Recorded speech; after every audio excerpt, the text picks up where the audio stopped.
YouTube! Happy Friday! You guys made it. Weekend is here. This is a pre-recorded video. I'm probably in Las Vegas at the pool right now, getting my drink on, having a good time. Um, got something special for you guys. A highly requested video. We are going to do a mock draft together. I'm just going to do one off Fantasy Pros. It's quick against the computer, but it should highlight kind of where my mind goes in these mock drafts. Next week, I'm going to start some tier videos. I'm going to do a tier video on running backs, a tier video on wide receivers, and a tier video on tight ends and quarterbacks. Hit that subscribe button if you haven't. Thanks for tuning in. Hit that intro.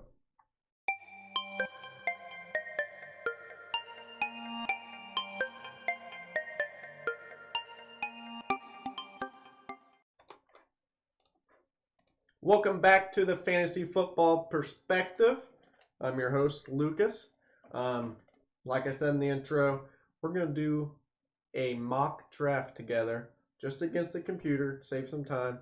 Eventually, I will get into some longer mock drafts against some actual people, probably on the Underdog Fantasy app, maybe even DraftKings, so we can get a true kind of understanding of where these players are getting drafted. This is the post Cam Akers injury, so we'll see if that affects anything, if Fantasy Pros is up on their stuff. I'm using the Draft Wizard. It's a pretty good tool. It's good practice. Without further ado, let's get into it. We are going to do 2021 season PPR snake, and we're going to draft from the 9th position. Reason I'm drafting from the 9th position is because I'm in a league where I'm going to be drafting from the 9th position. I'm in 3 leagues. One's a dynasty league, so obviously you just draft rookies in that. Second league is a keeper league, so I'm actually in the 1st position on that, and I kept Austin Ekeler in the 2nd. And the last one is just your standard PPR 12-man league. It's actually 24, but it's 12 men on each kind of conference. Yeah, so that's what we're going to do. So let's go ahead and dig in. Fantasy Pros, very good site. Stay pretty current. So let's see if they have updated their kind of ADP. And let's get going. So we're going to start that draft. I don't really pay attention to their suggestions very much, to be honest with you. So let's get this going. I'm always going to check out the running backs first. Pretty good receiver value right there, but I'm still going to hammer this running back. Austin Ekeler, for me, especially in season log, is a must-take if he's there at the end of the 1st round.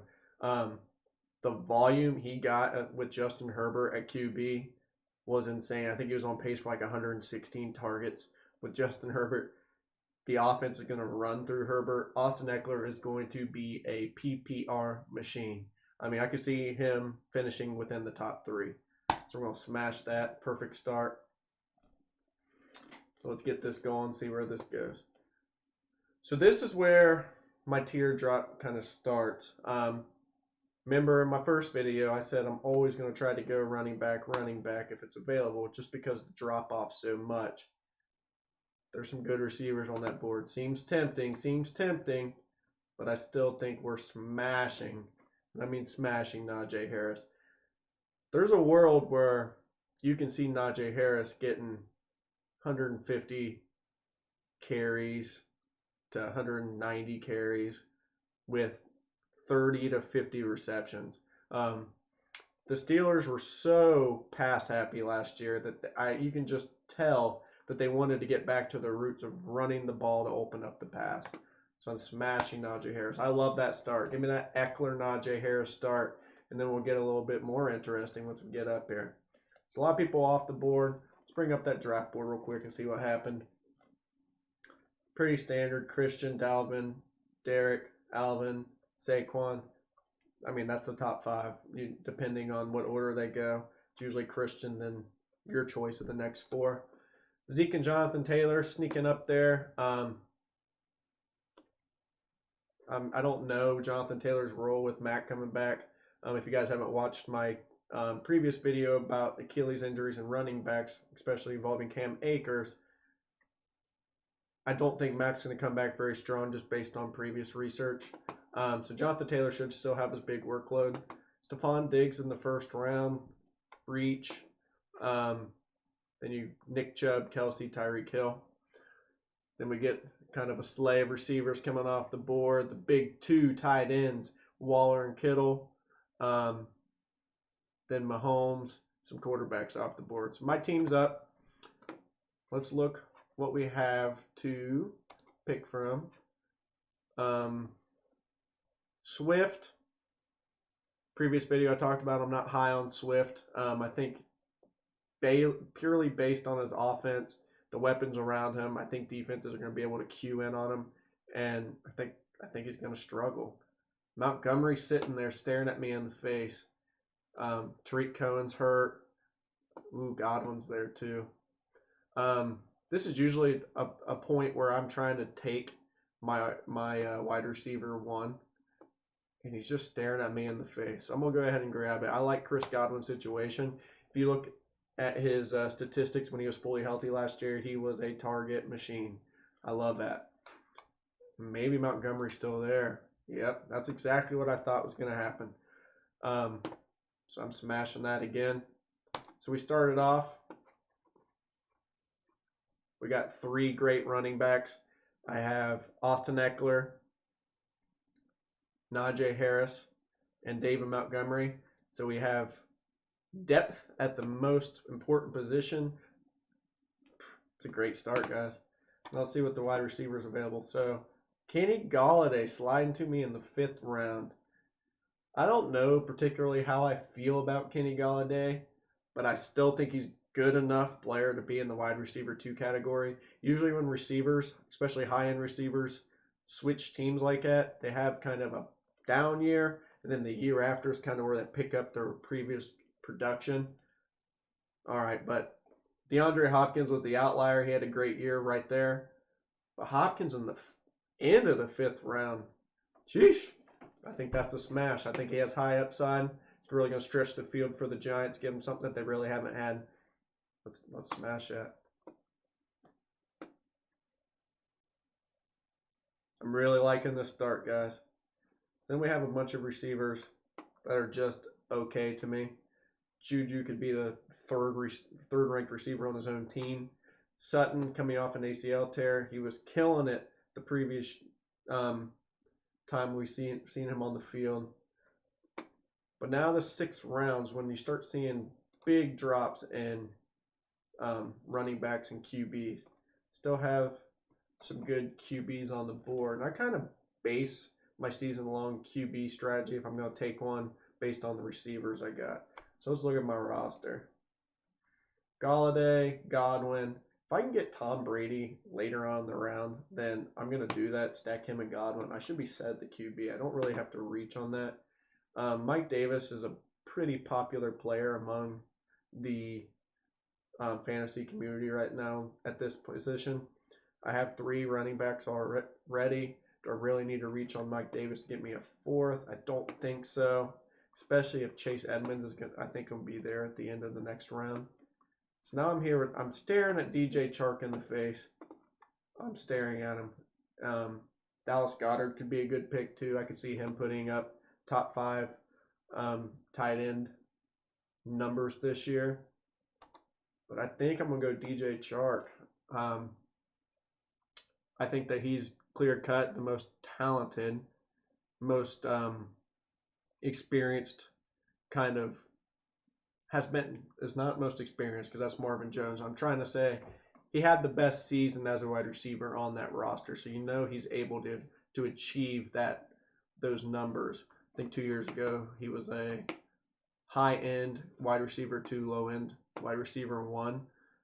So you know that he has that boom schedule or boom ability. Strength of schedule is number 2. That's pretty enticing too. So I'm just going to smash DJ Chark as my wide receiver 3. So we got a good start here.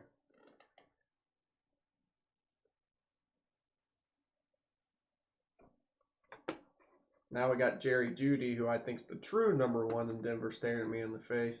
And like I said, Chase Edmonds dropped to me. Is there any tight ends? Goddard's still there. And Tom Brady staring at me in the face. Now, I'm going to roll the dice here. I really want Goddard, Judy, Edmonds, and Tom. If I pass on Tom, will he still be there? Because I think it's important that you get a stack if possible. I definitely don't think Edmonds is going to be there if I pass on him. Do I love Edmonds? No. But he is going to be my running back 4.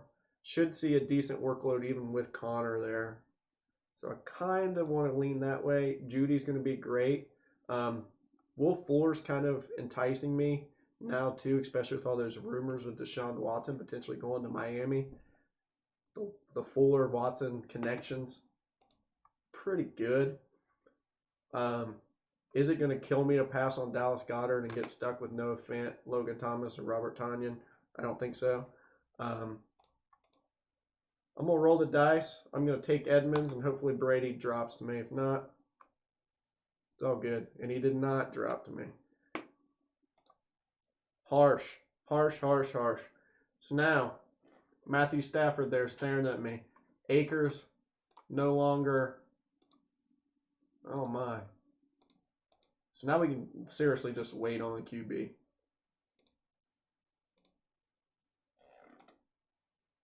So I'm going to lock up the tight end position. I think it's the most bang for the buck. See where it goes from there. Really wish I would have got Brady there. Maybe I should have flipped it. Took Brady instead of Edmonds. But I kind of rolled the dice. So we really don't need another running back. Stafford's still staring at me in the eyes. With Akers' injury, I think the offense is going to run purely through Stafford. They're going to have a Buffalo Bills-esque offense running through the quarterback, sprinkling runs in there every once in a while, and I'm pounding that. Didn't get the stack I wanted. It's all good, though. And I'm building up a pretty good team, I must say. Corey Davis, don't love his position. I do like Mike Evans or Mike Williams, however, this late as my wide receiver 4. Gets a bad rap, but that high-octane offense really should benefit him. We'll draft him. The roster's coming through, guys. We'll take a look at the draft board at the end, see how we did. So I'm going to start looking at a little tight end depth. Any running backs on the board. No real QBs that I want. I think this is the time to take a second tight end. I like Higbee. Everett's out of town, so it's purely going to be the Higbee show. At least that gives me an LA Rams stack of some sort. Kind of a no-brainer.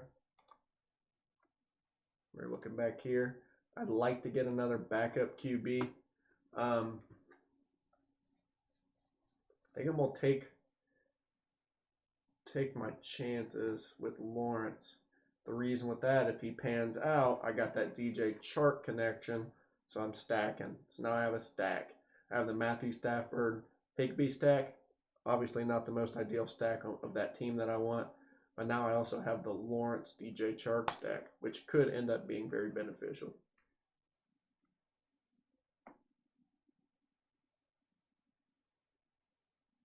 So I have one bench spot.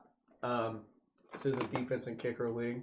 So right here is where I usually go defense. I really like this Washington football team defense with their, and I like Tampa honestly too.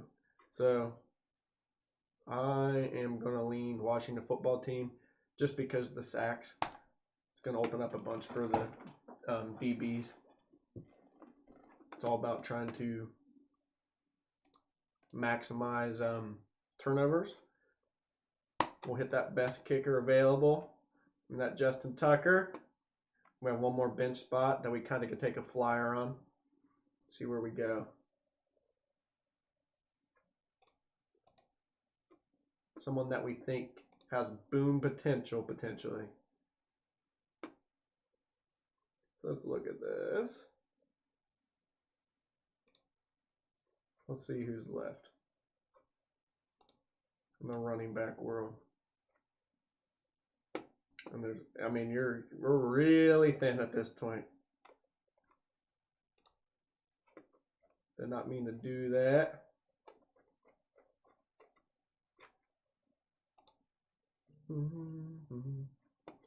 Crowder, he's okay. Is he going to be? Kind of intrigued by Perriman because they really don't have any other weapons. I remember when he played for the Browns a couple years ago. He really shined, honestly. I think this is the point where you kind of take your chance on a rookie and see what happens. So I'm going to go Terrace Marshall. Kind of boom potential, boom bust potential. That's really not going to kill my roster. If Aaron Rodgers was confirmed playing for sure this year, I would take my chances on Amari Rodgers at this point too. Either one, it's going to be kind of just sitting there waiting to see what happens. Drop candidates. It's good to configure your roster to have one boom or bust player at least, so you can hit the waiver wire without risking someone that you know is going to contribute to your lineup. So let's go with Terrace Marshall, and we'll just see what happens. So I added Terrace Marshall, got back to suggestions. It didn't pick him for me for some reason. Let's try that again. Sorry about that.